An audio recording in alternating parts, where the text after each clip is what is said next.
নমস্কাৰ আহি পৰিছে ৰাতিপুৱাৰ কেইবাটাও গুৰুত্বপূৰ্ণ খবৰ আজি 9 জানুৱাৰী অসমৰ লগতে ভাৰতৰ বিভিন্ন প্ৰান্তৰ পৰা ৰাতিপুৱাৰ কেইবাটাও খবৰ আহি পৰিছে এই মুহূৰ্তত জনাই আছো ৰাতিপুৱাৰ প্ৰথমটো গুৰুত্বপূৰ্ণ খবৰ দেশৰ অকৰ্মণ্য গৃহমন্ত্ৰী হৈছে অমিত শাহ এই মন্তব্য কৰিছে মমতা বেনাৰ্জীয়ে কয় যে দেশৰ একমাত্ৰ অকৰ্মণ্য গৃহমন্ত্ৰী হৈছে অমিত শাহ দেশ চলাব নোৱাৰি টিএমচিৰ নথি জব্দ কৰিছে অমিত শাহে কলকাতাৰ আইপিএছৰ চৌহদত ইডিৰ তালাচী অভিযান এবাৰ ইডিৰ অভিযানক লৈ কেন্দ্ৰীয় চৰকাৰ গৃহমন্ত্ৰীৰ বিৰুদ্ধে ক্ষোভ উজাৰিছে মুখ্যমন্ত্ৰী মমতা বেনাৰ্জীয়ে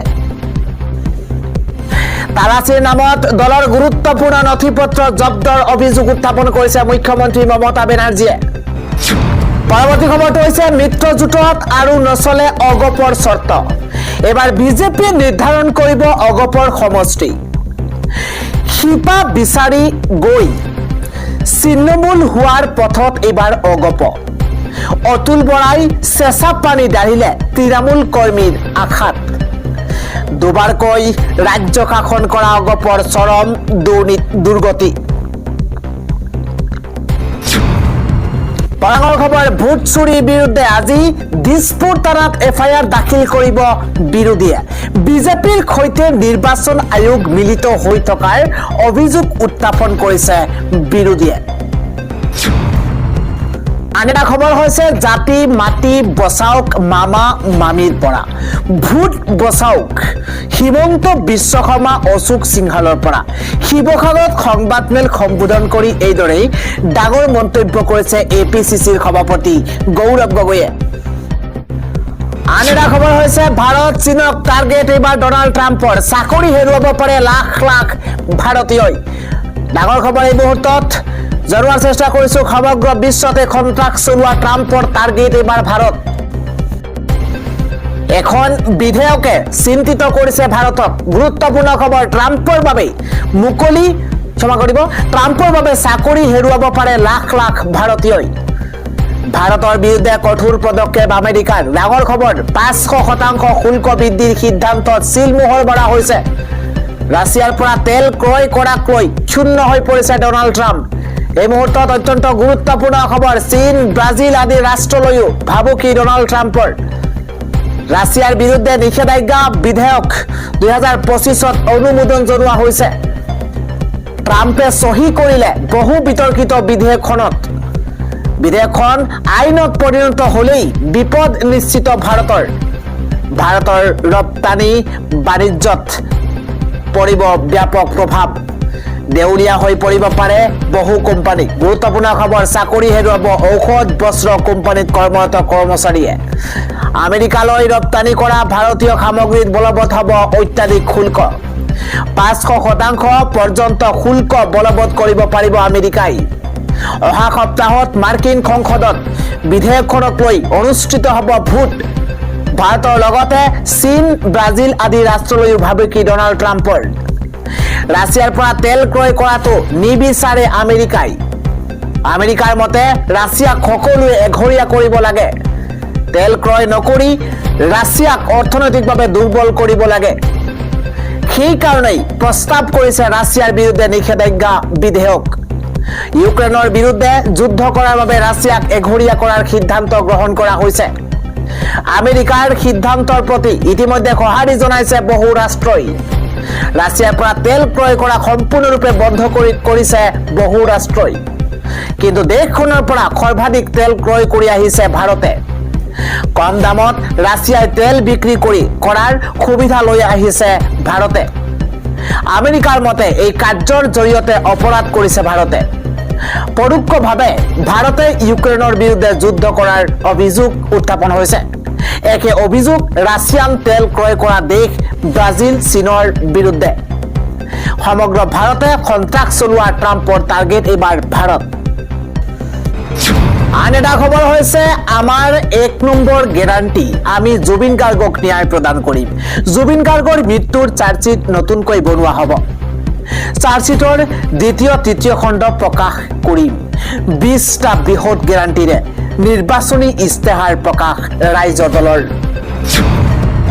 আন আন এটা গুৰুত্বপূৰ্ণ খবৰ, পুনৰ ভয়ংকৰ ভূমিকম্পই জোকাৰি কৰিছে ৰাজ্যত। পুনৰ ভূমিকম্পৰ প্ৰচণ্ড জোকাৰি অনুভূত হৈছে। এটা ব্ৰেকিং নিউজ, 4.1 প্ৰাবল্যৰ ভূমিকম্পই জোকাৰি কৰিছে সমগ্ৰ ৰাজ্য। ডাঙৰ খবৰ, ভূমিকম্পৰ অভিকেন্দ্ৰ হৈছে ঢেকিয়াজুলি। পুনৰ ভূমিকম্পই জোকাৰি কৰিছে। আপোনাৰ অঞ্চলত ভূমিকম্পৰ কম্পন অনুভূত হৈছে নে? আপুনি কমেণ্টৰ জৰিয়তে জনাওক। ৰাজ্যত পুনৰ ভূমিকম্পৰ প্ৰচণ্ড জোকাৰণি অনুভূত হৈছে। পৰৱৰ্তী খবৰটো হৈছে অমিত শ্বাহৰ বাবে আজি মুখ্যমন্ত্ৰী হ'ব পৰা নাই সৰ্বানন্দ সোণোৱাল। বিজেপিৰ ভিতৰত ভয়ংকৰ কাজিয়া হৈ আছে। এটা ডাঙৰ খবৰ এই মুহূৰ্তত, বিজেপিৰ ভিতৰ চলত এতিয়া ভয়ংকৰ কাজিয়াৰ সূত্ৰপাত। আসনক লৈ কাজিয়া চলি আছে বিজেপিত। ডাঙৰ খবৰ, মুখ্যমন্ত্ৰীৰ কথাৰ কোনো গ্ৰহণযোগ্যতা নাই। কংগ্ৰেছক লৈ শংকিত হৈ পৰিছে এতিয়া বিজেপি। মুখ্যমন্ত্ৰীৰ চকী হেৰুৱাব লাগিব হিমন্ত বিশ্ব শৰ্মাই। আগন্তুক বিধানসভা নিৰ্বাচনত বিজেপিৰ পৰাজয় নিশ্চিত। গৌৰৱ গগৈৰ মন্তব্য, ন পুৰণি বিজেপিৰ মাজত কাজিয়া চলি আছে এতিয়া। অমিত শ্বাহৰ বাবে আজি মুখ্যমন্ত্ৰী হ'ব পৰা নাই সৰ্বানন্দ সোণোৱাল। বিজেপিৰ তুলনাত আমাৰ স্থিতি যথেষ্ট ভাল, এই মন্তব্য কৰিছে। কেইবাটাও ডাঙৰ মন্তব্য কৰিছে প্ৰদেশ কংগ্ৰেছৰ সভাপতি গৌৰৱ গগৈয়ে। আন এটা খবৰ হৈছে বিজেপি শাসনত নাথাকিলেই অসম মিয়াৰ হাতলৈ যাব। তিনি গগৈ মিয়াৰ আটাইতকৈ ডাঙৰ সমৰ্থক। ডাঙৰ খবৰ এই মুহূৰ্তত, বিজেপি শাসনত নাথাকিলে মিয়াই লৈ ল'ব অসম। অসমখন বচাবলৈ বিজেপিক লাগিবই। ডাঙৰ খবৰ এই মুহূৰ্তত, বিজেপি শাসনত নাথাকিলে অসমৰ শাসন মিয়াৰ হাতলৈ যাব। অসমৰ জনতা একত্ৰিত নহলে সংকট ঘনীভূত। দিছপুৰৰ পৰা আৰম্ভ কৰি গোটেই অসমখনেই মিয়াৰ কবলত হ'ব। তিনি গগৈ বাংলাদেশী মিয়াৰ পৃষ্ঠপোষক। এটা ডাঙৰ খবৰ এই মুহূৰ্তত, তিনি গগৈ মিয়াৰ আটাইতকৈ ডাঙৰ সমৰ্থকো। মানুহ মৰণশীল, ময়ো সদায় জীয়াই নাথাকো। আমাক অভিশাপ দি থকা মানুহখিনি এদিন অনুতপ্ত হ'ব। 40% মানুহেই আগ্ৰাসী মানুহ। ডাঙৰ খবৰ, 40% মানুহৰ অভদ্ৰামীৰ কোনো সীমা নাই। এই মন্তব্য ৰাজ্যৰ মুখ্যমন্ত্ৰী হিমন্ত বিশ্ব শৰ্মাৰ। আন এটা খবৰ হৈছে বিশ্ব মঞ্চত মোদী চৰকাৰৰ বৃহৎ কূটনৈতিক বিফলতা। এবাৰ ট্ৰাম্পৰ এটা সিদ্ধান্তই ধূলিসাৎ কৰিছে ভাৰতৰ সৌৰ মৈত্ৰীৰ সপোন। এফালে দেশৰ বনাঞ্চলক কৰ্পোৰেট গোষ্ঠীৰ হাতত গতাই দিয়াৰ আত্মঘাতী সিদ্ধান্ত আৰু আনফালে আন্তঃৰাষ্ট্ৰীয় ৰাজনীতিৰ মঞ্চত মিত্ৰ দেশৰ চৰম বিশ্বাসঘাতকতা। এই দ্বিমুখী বিফলতাই বৰ্তমানৰ কেন্দ্ৰীয় চৰকাৰৰ তথাকথিত জলবায়ু নেতৃত্বৰ ফুপুলা স্বৰূপটো এতিয়া বিশ্ববাসীৰ আগত উদঙাই দিছে।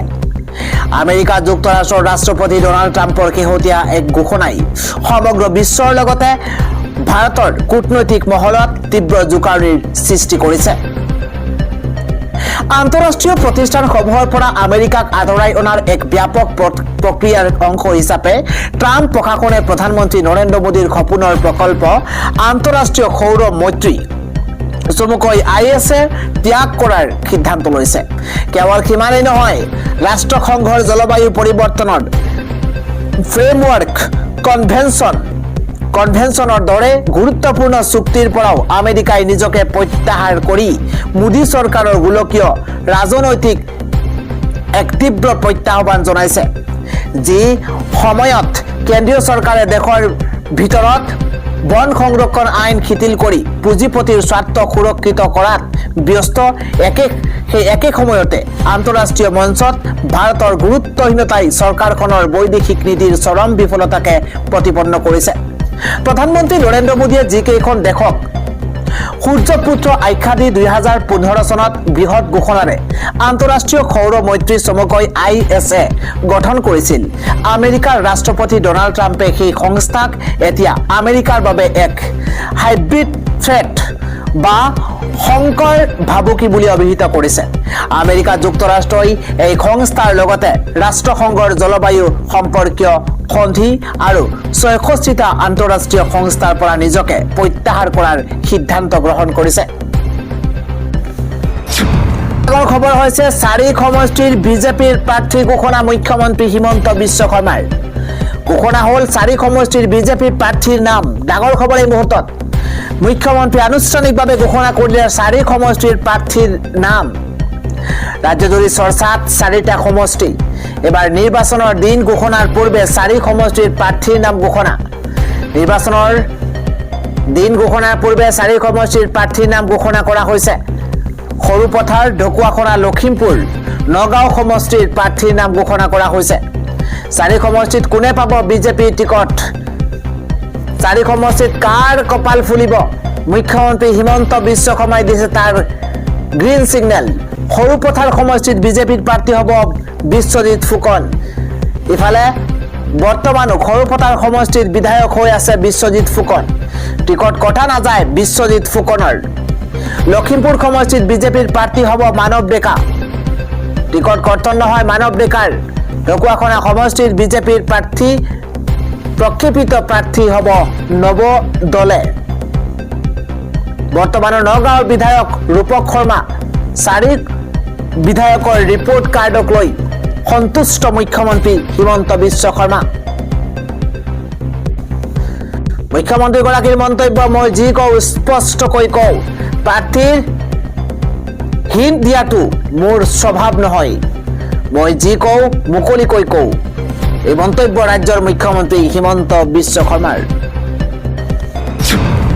আন এটা খবৰ হৈছে একেটা পৰিয়ালতে অন্তৰ্ভুক্ত অতিৰিক্ত 22 গৰাকী ব্যক্তিৰ নাম বিৰোধীৰ ভোট চুৰিৰ অভিযোগৰ মাজতে অসমত ভয়ংকৰ ঘটনা এটা ডাঙৰ খবৰ বিৰোধীৰ ভোট চুৰিৰ অভিযোগৰ মাজতে অসমত ভয়ংকৰ ঘটনা সংঘটিত হৈছে এবাৰ এগৰাকী দুগৰাকী নহয় একেখন ঘৰতে 22 গৰাকী অচিনাক্ত ব্যক্তিৰ নাম অন্তৰ্ভুক্ত হৈছে 4জনীয়া পৰিয়ালত অতিৰিক্ত 22 জনৰ নাম অন্তৰ্ভুক্ত হুৰাহুৰে নাম অন্তৰ্ভুক্তক লৈ বিভূতিত এতিয়া পৰিয়ালটো বিজেপিয়ে এই ভয়ংকৰ ষড়যন্ত্ৰ কৰাৰ গুৰুতৰ অভিযোগ উত্থাপন হৈছে বিএলএৰ ওপৰত গোচৰ দিয়াৰ হুংকাৰ এতিয়া পৰিয়ালটোৰ মহানগৰীৰ ছমাইলৰ দাৰান্দাত এই ঘটনা সংঘটিত হৈছে বিৰোধীৰ ভোট চুৰিৰ অভিযোগৰ মাজতে অসমত এক ভয়ংকৰ ঘটনা সংঘটিত হৈছে আইন এটা আছে সাৱধান 4 মাৰ্চৰ পৰা 14 মাৰ্চলৈ বিপদ আছে মুখ্যমন্ত্ৰী হিমন্ত বিশ্ব শৰ্মাৰ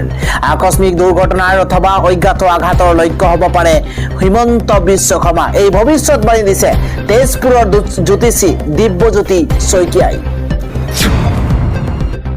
আন 20টা বৃহৎ গেৰাণ্টিৰে এইবাৰ নিৰ্বাচনী ইস্তাহাৰ ৰাইজৰ দলৰ ডাঙৰ খবৰ 20টা বৃহৎ গেৰাণ্টিৰে নিৰ্বাচনী ইস্তাহাৰ ৰাইজৰ দলৰ জুবিন গাৰ্গক ন্যায় প্ৰদান কৰা প্ৰথম গেৰাণ্টি নতুনকৈ চাৰ্জশ্বিট প্ৰস্তুত কৰি দোষীক শাস্তি প্ৰদান কৰা হ'ব সকলো জাতি জনগোষ্ঠীৰ বৈধ নাগৰিকৰ সৈতে নতুন অসম গঢ়াৰ গেৰাণ্টি এবাৰ বছৰৰ 12টা মাহতেই অসমত খেতি কৰিব পৰা ব্যৱস্থা কৰা হ'ব এইদৰে ৰাইজৰ দলৰ তৰফৰ পৰা গেৰাণ্টি দিয়া হৈছে প্ৰতিগৰাকী খেতিয়কক MSP প্ৰদান কৰা হ'ব ইফালে মহিলা বৃদ্ধ খেতিয়ক বিশেষভাৱে সক্ষম সকলোলৈ মাহে 3000 টকাৰ প্ৰতিশ্ৰুতি এবাৰ মহিলাক বৃদ্ধ খেতিয়কলৈ কেইবাটাও ডাঙৰ খবৰ আছে বিশেষভাৱে সক্ষম সকলোলৈ মাহে 3000 টকা অসমত উৎপাদিত সকলো বস্তুৰ বজাৰ গঢ়া হ'ব ৰাজ্য চৰকাৰৰ 100% চাকৰিয়ালক OPS প্ৰদান কৰা হ'ব পুৰুষ মহিলাক বিনামূলীয়া দক্ষতা বিকাশৰ প্ৰশিক্ষণ দিয়া হ'ব কেইবাটাও গ্যাৰাণ্টি দিছে আন্তৰ্জাতিক বিষয় পৰ্যায়ৰ শিক্ষা দিবলৈ সকলো শিক্ষকক প্ৰশিক্ষণ দিয়াৰ ব্যৱস্থা কৰিব অসমত কা গ্ৰহণ নকৰাৰ গ্যাৰাণ্টি অসমৰ পৰা 100% বিদেশী বিতৰণৰ গ্যাৰাণ্টি দিছে ৰাইজৰ দলে এইদৰে কেইবাটাও বৃহৎ গ্যাৰাণ্টি দিছে ৰাইজৰ দলে